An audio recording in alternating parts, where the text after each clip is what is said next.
Hey, this is Troy Erickson from copywriting.org, and today I'm back with yet another awesome interview with somebody who's living a dream lifestyle for a lot of people, right? Because a lot of people say, hey, I want to travel the world and do all this cool stuff, and they view copywriting as an avenue to do so. But this guy has worked with over 50 clients. He used to work in the corporate world and as an international executive salesperson. And since has transitioned, and he was like, you know what, I just really want to travel on my own terms. So he got into copywriting, and like I said, over 50 clients now. A lot of them are seven-figure companies. So I'm going to ask him how he got to this point, and he's going to share some tips with how a lot of you can as well. So I'd like to welcome Steve Peterson. Hello there. Hey, how's it going, Steve? So It's going great. obviously your shirt says a lot about your travels right now. You mentioned that you are all the way in Japan, which is really awesome. But you probably didn't start in Japan, right? You started in California. So, hey, can you talk a little bit about like how you got into copywriting and eventually ended up where you are now? Sure, absolutely. Going way back, I had been a international sales executive for many years. I was traveling around the United States and throughout Europe, selling high technology software to large international companies, and it was pretty hectic. Every day was a commute. I was on airplanes, flying off to meetings in Europe and racing back, and always working on big contracts. It was just too hectic. So I was looking for a way that I could become a little more location independent. I came across copywriting back in 2005, 2006. It seemed like a perfect fit with my background in sales. So I got into that and started developing clients. I've always worked as a freelancer. And so over the years, I started working with larger clients, worked into many seven-figure marketers, seven-figure marketing agencies, and have now written for two different divisions of Agora. And so, as you mentioned, right now I'm just using those skills to travel the world. Right now I'm in Tokyo, Japan. This year I've traveled through Mexico, Costa Rica, South Korea. I'm in Japan now. And next week I'm going to be moving to Thailand. Yeah, that's really awesome. So you mentioned, you got a little stressed about traveling so much back when you were in sales, and now you love it again. What was like the biggest difference between then and now? Was it just that you had places to be and there were too many meetings, and now it's more like work when you want? Or like, what is the largest difference in your lifestyle? That's a good question. It's really the pressure, in Mm. international executive selling. You're on, 14 hours a day. You're traveling to meetings. You're in big competition. You've got huge quotas. It's not like it's very casual. In freelance copywriting, you can work with who you want and as much or as little as you want. So, as then it was 12 or 14-hour days with a lot of stress. Now it's 3, 4, 5 hours a day on whatever schedule that I'm interested in working with the kind of clients that I like to work. So there's plenty more time to relax and enjoy the scenes. So, now I work a few hours in the morning between my copywriting and my students, and then I spend the rest of the days exploring around town and getting to know the culture. Yeah, that's awesome. So, I guess could you elaborate a little more on, what your day to day looks like? So maybe you like wake up at 8 and get coffee and work for 3 hours, or how does it look? Yeah, I get up whenever I really want to get up. I don't really have to be anywhere. Sometimes I do have calls with clients or students, so I get up for those. Since I am in Japan, the time zones are off a little bit.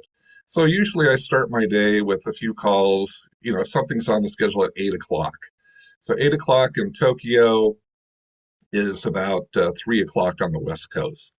And so I might have a few calls and then put a few hours into writing copy.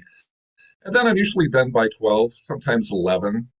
And then I've got the rest of the day and the evening off to do whatever I'd like. That's awesome. That's the way that a lot of people would like to run their business. So, what advice would you give to somebody who's like, gosh, I'm starting out as a copywriter and I really want to be a traveling nomad too, but I'm kind of far away from making as much as I need in order to Mm. do that? Yeah, well, it really comes down to being able to write strong copy and work for the right people. Um, Everybody and their brother wants to get into copywriting because they hear that the money is very good. But it does take some study. It does take some training. I would recommend working with a coach, learning how to write strong copy. Now, in my opinion, strong copy is not really focused in on the product. I think people try to spend too much time selling the product. Like in face-to-face sales, a junior level salesperson is always just going to lead with the features of the product. A person walks into a store to buy something, they just want to describe, the size and shape and features and benefits of the product. All the focus is on the product. In my opinion, that's really not the way to sell. Nobody really wants your product or service. They don't, but they will buy it if you can get them to believe that it will help them get what they really want. And what they really want is not your product. I mean, take, for example, an exercise bike. Like you're trying to sell an exercise bike. For a 20-something-year-old guy, he's buying that for certain reasons that are different than a 60-plus-year-old woman. And those reasons, what's important to them are called values.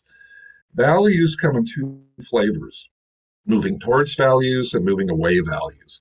Things they want to move towards, pleasurable things. So, for example, a 20-year-old guy might want to look fit and buff and be attractive to the opposite sex.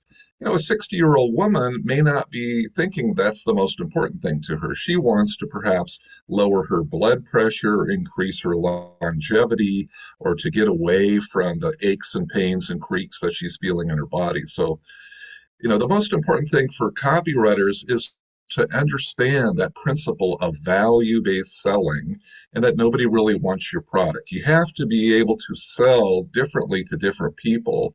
And when you learn that and you learn how to incorporate it in your copy, you can write stronger copy. Now, that might be easier said than done. So what I recommend is working with a mentor.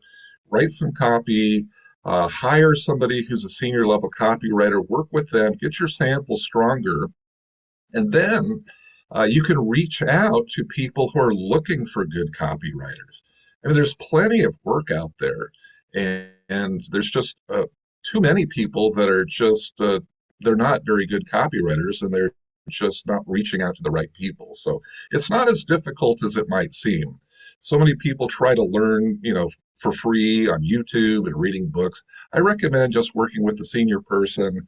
And by doing so, you can probably get up to speed and start making some pretty good money in a few months. Yeah, that's a good point. There's a lot of gold in there too. YouTube is a good place to start, and then getting a mentor once you've kind of decided this is what you want to do Yes. is a really good option. But and you mentioned the bike example and the two avatars. That was a really good example. So do you write a lot in health, or do you write a lot in like B2B because of your former life, or what niches do you most commonly write in? I do write in finance and health and B2B. I've written high tech, written real estate.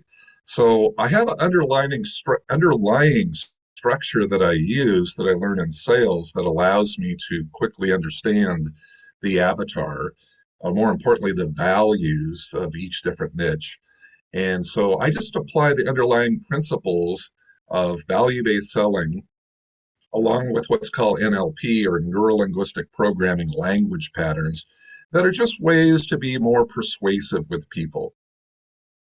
Yeah, that's a good point, because a lot of people are talking about like AI right now, and it's like, Oh, yeah. yeah, it's cool too to use and utilize, but just really studying like human behavior is important too, because that's like Yeah. what AI is missing. It still sounds like a robot, but Well, that's the um, thing, AI, everybody's talking about AI. It's just a power tool. Power yeah, tools have exactly. been invented in any industry. I mean, you have two different doctors, and one's good and one's bad. If the bad guy gets a power tool, yeah, it makes him better, but he's still not a good doctor. And if the same power tool is being used by the better doctor, the results are significantly better. So, if you're a junior person that doesn't really understand sales and persuasion and influence, yeah, an AI can probably help you. But, if you're a senior level copywriter and you understand these things and you're using the same AI tool, there's no competition between the two. Yeah, totally. Now you mentioned finance, health, a few other niches. Other than your own business, do you ever write in like the travel niche? I actually have written for medical travel. There have been some agencies that specialize in that. You want to go to different parts of the world for certain surgeries or cosmetic things. And so when I had that project, I didn't know too much about that. But I have a method that just allows me to learn everything that I need to know about a particular niche pretty quickly. Instead of spending a week studying avatars, I can do that in a couple hours. And then I have certain structures in mind that I use. So that's, travel for fun. Well, travel for medical. That's really what I've done. Nice. Yeah. Now, kind of combining those two things, copywriting and travel. So you mentioned on copywriting.org that your site is nomadcopywriter.com. So I went and I checked that out. And basically the whole theme of it is how to become, a six-figure copywriter and actually live a life where you can travel, like we talked about earlier. So if somebody opts in at nomadcopywriter.com, what are they going to learn? Well, they're going to learn that becoming a six-figure copywriter is easier than it might seem to be. There seems to be a lot of people that are trying to learn from free YouTube videos and books, and then they really struggle to get clients. And I just don't think it needs to be so difficult. So I train a small number of people. This is not hundreds. Over the last year and a half, I've trained 15 people, 12 to 15 people. And these students are making $5,000 to $10,000 a month pretty quickly. It's not a long process. 6 to 9 months, you should be making $10,000 a month, six figures a year. So they're going to learn that it's relatively straightforward. It can be What are done. some of the And things that can help people speed up that timeline? So if somebody thinks like, hey, it might take me 3 years to get to six figures, what are some of the things that you can do to shorten that gap? yeah, well, they should go to Nomad Copywriter and talk to me because I've got a structured program that I get people writing strong copy. After the first and second call. In fact, when you go there, you start looking at some of the student testimonials. And, many of these students are just shocked at how fast this approach works. They've gone through other copywriting training programs or mentoring programs, very expensive mentoring programs, and yet they're still not making the money that they want. And so they come to me and I show them how to apply various persuasion and sales structures that I learned over the course of my selling career. And they start writing way better copy very quickly. One student, for example, doubled the conversion rate on one of his sales letters after just the first call.